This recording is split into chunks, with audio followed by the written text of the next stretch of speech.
Hello. இன்னைக்கு நாம ஒரு ரொம்பவே வித்தியாசமான சயின்ஸ் உலகத்தையே கொஞ்சம் திரும்பி பார்க்க வைக்கிற ஒரு விஷயத்தை பத்தி தான் பார்க்க போறோம்.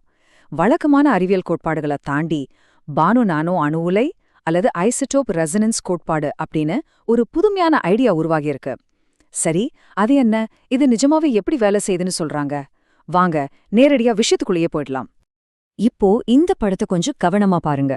பாக்குறதுக்கு சும்மா செல்லோ டேப் சுத்துன தூக்கி போடப்பட்ட சாதாரண பழைய பேட்டரிக்க மாதிரி தான் தெரியுது இல்லையா? ஆனா இந்த பேட்டரிங்கள வச்சு ஒரு எல்இடி பல்ப தொடர்ந்து 45 நாளா எரிய வச்சிட்டு இருக்கிறதா இதோட கண்டுபிடிப்பாளர் சொல்றாங்க. செத்துப்போன ஒரு ஈவேஸ்ல இருந்து தொடர்ந்து எப்படிங்க வெளிச்சம் வர முடியும்? இங்க இருந்து தான் நம்ம தேடலே ஆரம்பிக்குது. இப்போ உங்க மைண்ட்ல ஓடுற அதே கேள்விதான் எனக்கும்.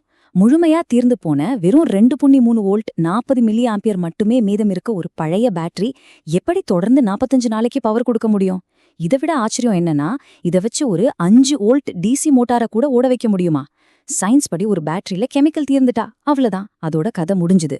ஆனா இங்க ஏதோ ஒரு புதுவிதமான எனர்ஜி சைக்கிள் நடக்கிற மாதிரி தெரியுது. அது என்னவா இருக்கும்னு யோசிக்கிறீங்களா? அதுக்கான விடைய இந்த வரைபடத்துல அவங்க விளக்குறாங்க. இதத்தான் அந்த கண்டுபிடிப்பாளர் பானோ நானோ அணு உலை அப்படின்னு சொல்றாரு. பேர் கொஞ்சம் பிரம்மாண்டமா இருக்குல்ல? இதுல நாம முக்கியமா கவனிக்க வேண்டியது அந்த 2 கிராஃபைட் தண்டுகளையும் அப்புறம் குவாண்டம் ரெசனன்ஸ் அப்படிங்கிற வார்த்தையையும் தான். வெறும் 50 ரூபாய் மதிப்புள்ள ஒரு பழைய ஜெல் பேட்டரிய ஒரு தொடர்ச்சியான ஆற்றல் மூலமா மாத்துற ஒரு தியரியா இது சொல்லுது. அதாவது இது வெறும் கெமிக்கல் ரியாக்ஷன் கிடையாது, பிசிக்ஸ் லெவல்ல நடக்கிற ஒரு மாற்றம்னு சொல்றாங்க. சரி, இது உள்ளுக்குள்ள எப்படி வேலை செய்யுதுன்னு பார்க்கலாம். இது ரொம்பவே அன்கன்வென்ஷனலான ஒரு வழிமுறை. முதல்ல காத்துல இருக்கிற நைட்ரஜன் 14 உள்ளிழுக்கப்படுது. அப்புறம் ஒரு குவாண்டம் எக்ஸ்சேஞ்ச் மூலமா அது கார்பன் 14 மாறுது.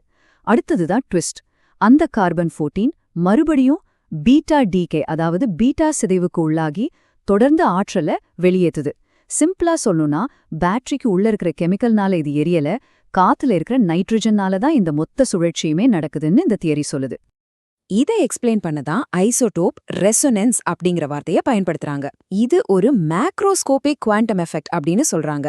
அதாவது கண்ணுக்கு தெரியற அளவுக்கு நடக்கிற ஒரு குவாண்டம் நிகழ்வு. கிராஃபைட்ல இருக்கிற கார்பன் 12 கார்பன் 14ஓட சிதைவை ஸ்டெபிலைஸ் பண்ணி எனர்ஜியை தொடர்ந்து வெளியில கொண்டு வருது.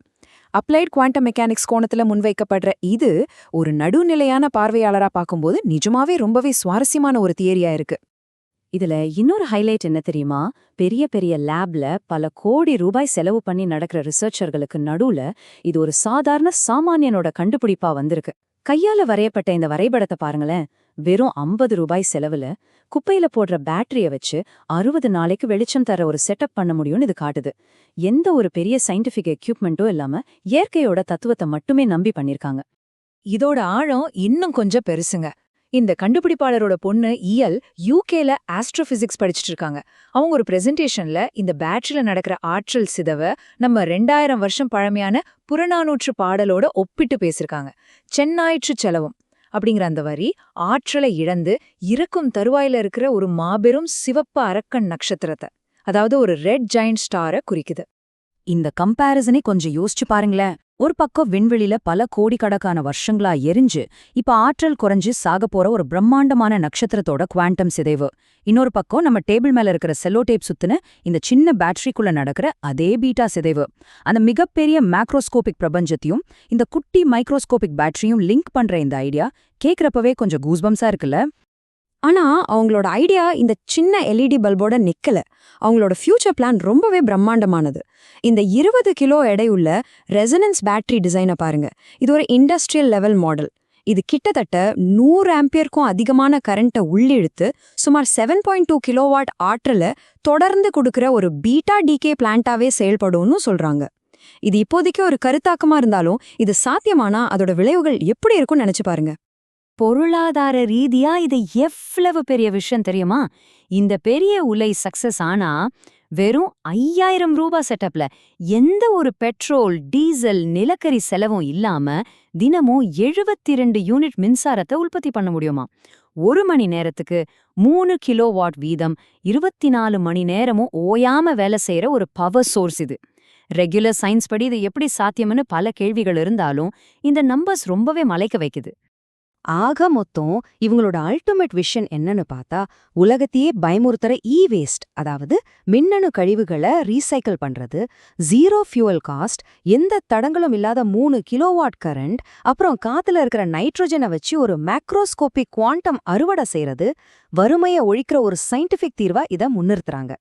கடைசியா ஒரு முக்கியமான கேள்வியோட நாம இதை நிறைவு செய்யலாம். பல வருஷங்களா நிரூபிக்கப்பட்ட உலகம் ஏத்துக்கிட்ட கன்வென்ஷனல் எலக்ட்ரோகெமிஸ்ட்ரிக்கும் சாதாரண மக்கள்கிட்ட இருந்து வர இந்த மாதிரியான குவாண்டம் கற்பனைகளுக்கும் நடுவுல இருக்கிற அந்த எல்லைக்கோடு எங்க இருக்கு? இந்த ஐசோடோப் ரெசோனன்ஸ் கோட்பாடு நாளைக்கு அங்கீகரிக்கப்பட்ட அறிவியலா மாறுமா, இல்ல வெறும் ஒரு அற்புதமான கற்பனையாவே தங்கிடுமா?